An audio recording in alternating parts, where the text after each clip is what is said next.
जी हाँ, यह बबूल विलायती है। जैसा कि आपने हेडिंग में देखा है, आज हम इसी को लेकर चलेंगे, विलायती बबूल या विलायती कीकर।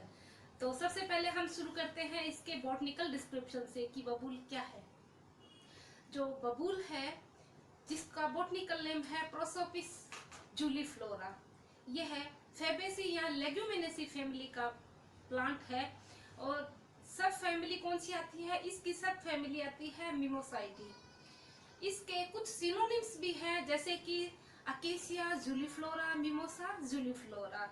तो यहाँ पर फ्रेंड्स कुछ इसके कॉमन नेम्स भी हैं जो कि इंग्लिश और हिंदी में है, डिफरेंट डिफरेंट नेम्स हैं।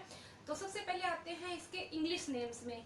तो इंग्लिश में इसको प्रोसोपिस, आयरनवुड इटेरई, एलेग्रो, कैम्ब्रोन, मेस्क्वाइट, मैस्ट्रेंको और मैथेंज के नाम से जाना जाता है। इसी तरह हिंदी नाम आप सब अच्छी तरह जानते हो। हिंदी में इसको अंग्रेजी बबूल, काबुली कीकर, विलायती बबूल, विलायती खेजड़ा या विलायती कीकर के नाम से जाना जाता है।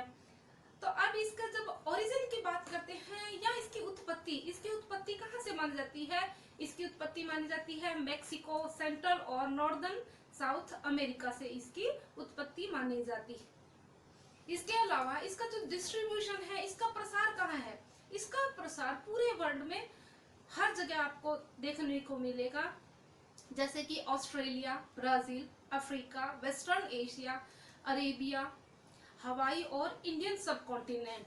तो फ्रेंड्स, ये जो विलायती बबूल है या विलायती कीकर है, इसको आप कहीं भी इजीली देख सकते हो।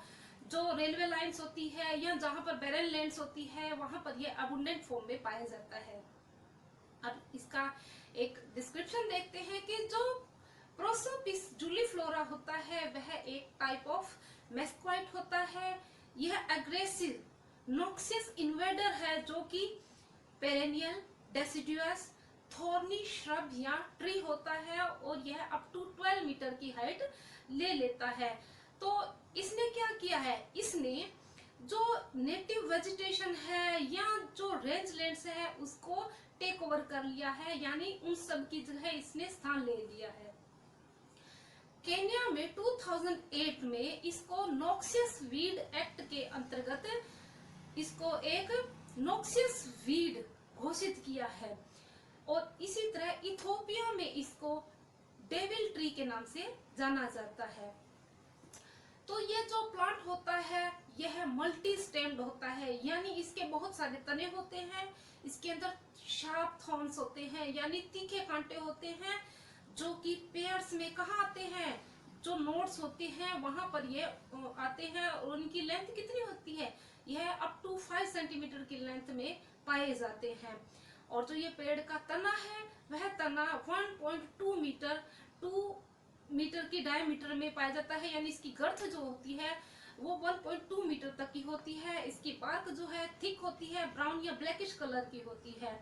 इसी तरह इसकी जो पत्तियां हैं वो डेसिडुअस, जेमिनेट, पिनेट, लाइट ग्रीन और 12 to 20 लीफलेट्स लेते हुए होती है।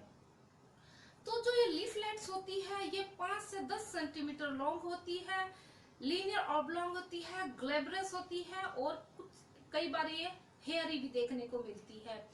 और इसके जो फ्लावर्स होते हैं, फ्लावर्स लीफ डेवलपमेंट के जस्ट बाद में फ्लावर्स जो है इमर्ज होना शुरू हो जाते हैं। और जो फ्लावर्स होते हैं वो क्लस्टर में आते हैं, यानी जो शाखाओं के अंतिम जो सिरे होते हैं वहां पर 2 से 5 तक के क्लस्टर में फ्लावर का प्रोडक्शन होता है। ये फ्लावर्स जो होते हैं फ्रेग्रेंट होते हैं, यानी इनमें स्वीट स्मेल होती है। यह फ्लावर्स 5 to 10 सेंटीमीटर लॉन्ग होते हैं, ग्रीनिश येलो या गोल्डन येलो कलर के फ्लावर्स होते हैं।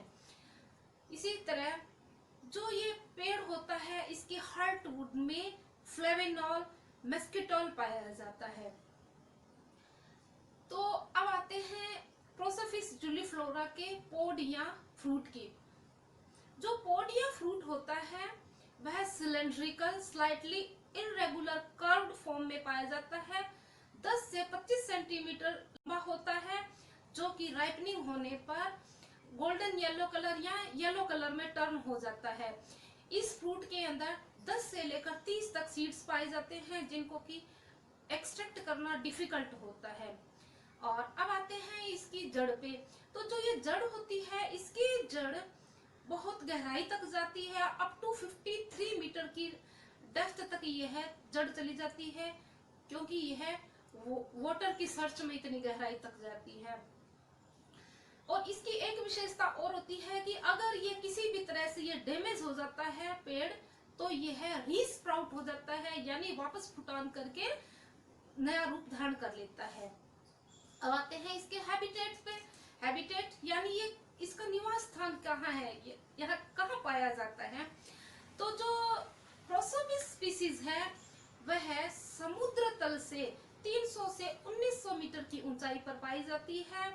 यह सभी प्रकार की सॉइल में अच्छी तरह ग्रोन कर जाता है, जिसके अंतर्गत आता है सैंडी सॉइल, रॉकी, पुअर और सलाइन सॉइल में भी यह ग्रोन कर जाता है। तो जो यह पेड़ है यह ड्राउट टॉलरेंट होता है, यानी सूखा प्रतिरोधी होता है। इसकी जड़ें बहुत गहरी जाती है, तो यह ड्राई और वाटर लॉक्ड कंडीशन में भी इजीली सर्वाइव कर जाता है, यानी सूखे की स्थिति में भी रह सकता है और वाटर लॉक्ड जो जलमग्न दशाएं हैं वहां पर यह बहुत अच्छी तरह सर्वाइव कर जाता है। अब आते हैं प्रोपिगेशन, यानी इसका प्रवर्धन कैसे होता है। तो फ्रेंड्स, इसका प्रवर्धन होता है, पर्टिकुलरली इसका प्रवर्धन सीड से होता है, लेकिन इसको रूट्स कट्स या हार्डवुड कटिंग के द्वारा भी प्रोपिगेट किया जा सकता है। और इसके जो सीड्स होते हैं वो 10 साल तक वेएबल रहते हैं, यानी 10 साल बाद भी इसके सीड जर्मिनेट करके नया प्लांट पैदा कर सकते हैं। अगर भारत में हम देखते हैं तो भारत में इसके जो पोड होते हैं, यानी जो इसका फल होता है उसका कलेक्शन, उसमें से सीड्स का कलेक्शन कब किया जाता है, मई से जून के महीने में किया जाता है। और इन सीड का प्रसार कैसे होता है, ये जो ब्राउजर्स होते हैं यानी जो घुमंतु पशु होते हैं, ये क्या करते हैं, ये इन सीड्स को अपने साथ खाने में ले लेते हैं या इनके बॉडी से चिपक कर चले जाते हैं। इसी तरह जो रन ऑफ एरिया होते हैं, जहां पर वाटर सोर्सेज होते हैं, वहां पर रेनी सीजन के टाइम यह सीड्स आगे फैलकर चले जाते हैं। अब हमने इसकी बॉटनी देख ली है कि ये क्या है। अब हमें इसके बेनिफिट्स या लॉसेस को देखना है, यानी हमें इसकी इम्पोर्टेंस देखनी है। तो जब इम्पोर्टेंस की बात कर रहे हैं तो बेनिफिट्स और लॉसेस की बात होगी। तो सबसे पहले हम लेके चलते हैं इसकी बेनिफिट्स, यानी इसके क्या क्या फायदे हैं। तो यह तो हम सभी अच्छी तरह से जानते हैं कि ये पेरेनियल नॉक्सियस इन्वेडर है। इसके हमको देखने पर हमको नुकसान ही नुकसान दिखाई देते हैं, लेकिन इसके कुछ बेनिफिट्स भी है। तो सबसे पहले हम बात करते हैं कि यह फास्ट ग्रोइंग, ड्रॉट रेजिस्टेंट होता है और इसकी जो कोपिसिंग कैपेसिटी है, यानी पेड़ के घेराव बनाने की जो कैपेसिटी है वो बहुत तेज है। इसलिए यह फोरेज का काम करता है और नेचुरल फ्यूलवुड का काम करता है। इसकी जो पत्तियां हैं वो पशुओं के चारे के रूप में काम में ली जाती है। इसके अलावा क्या करता है, शेड प्रोवाइड करता है, बिल्डिंग मटेरियल के लिए या फर्नीचर के लिए यह मटेरियल प्रोवाइड करता है, एरिड और सेमी एरिड जोन में पर्टिकुलरली। इसके बाद आता है इसकी जो पोड्स होती है वो स्वीट होती है, एडिबल होती है, न्यूट्रिशियस होती है। और जो प्री हिस्टोरिक मैन की बात करते हैं तो उस टाइम यह अर्लीस्ट नॉन फूड था। तो इसकी पोड्स जो होती है उसको रो या कुक्ड करके खाई जा सकती है। इसकी पोड्स को फर्मेंटेड माइल्ड अल्कोहलिक बेवरेज या मेस्काइट वाइन बनाने में काम में लिया जाता है। फिर जो ये हनी बी होती है उसके लिए यह गुड बी पास्चरेज प्रोवाइड करता है। ये जो मेस्काइट है, इससे जो नेक्टर प्राप्त होता है उससे तैयार किया गया हनी सुपीरियर क्वालिटी का होता है। इसके अलावा जो ये इसके सीड्स होते हैं उनको रोस्ट करके कॉस्ट इंप्रूवमेंट करने के लिए मिलाया जाता है। मस्काइट ट्री है, प्रोसोपिस स्पीसीज है, इसकी शाखाओं से गम ऊज होता है। तो वह गम जो होता है एडहेसिव म्यूसिलेज का काम करता है, इमल्सिफाइंग एजेंट की तरह काम में लिया जाता है। इसी तरह इसको कन्फेक्शनरी और मेंडिंग पॉटरी यानी पॉटरी बनाने में भी इसका काम में लिया जाता है। तो इसकी जो रूट्स होती है, इसकी रूट्स में 6 to 7% टेनिन पाया जाता है, जो कि राइजोबिया बैक्टीरिया को डिस्करेज करता है। अब आते हैं इसके लॉसेस, यानी इससे क्या क्या हानियां हैं। तो हम सबको पता है यह एक नॉक्सियस वीड है और ये सर्वाधिक हानि करता है। तो जो मलेरिया का ट्रांसमिशन है, यानी मई जून के महीने में जब और प्लांट सोर्सेज पर शुगर सोर्सेज है मॉस्किटोज के लिए वह अवेलेबल नहीं रहते हैं, तब यह स्पीसीज क्या करती है, यह स्पीसीज मॉस्किटो के लिए शेल्टर प्रोवाइड करती है और यह मलेरिया ट्रांसमिशन का काम करता है। इसी तरह जहां पर यह पेड़ उग जाता है वहां के जो ग्रास होती है उसका कंप्लीट लॉस हो जाता है और यह सॉइल इरोजन को प्रमोट करता है। इसी तरह इस जो वाइल्ड और डोमेस्टिक एनिमल्स होते हैं उनके लिए यह पास्चर या जो रेंज लैंड्स होती है उनका कंप्लीट लॉस कर देता है। और जैसा कि हम जानते हैं इसकी जड़ें बहुत गहरी जाती है, तो यह वाटर लॉस भी करती है और यह क्रॉपलैंड का भी बहुत अधिक नुकसान करता है। इसी तरह इसमें न्यूरोटॉक्सिक एल्कोलॉइड जो पाया जाता है, इसकी जो पोड्स होती है उसके अंदर न्यूरोटॉक्सिक एल्कोलॉइड पाया जाता है। अगर एनिमल्स इसका ज्यादा कंज्यूम कर लेते हैं तो उनमें इलनेस और डेथ की स्थिति आ जाती है।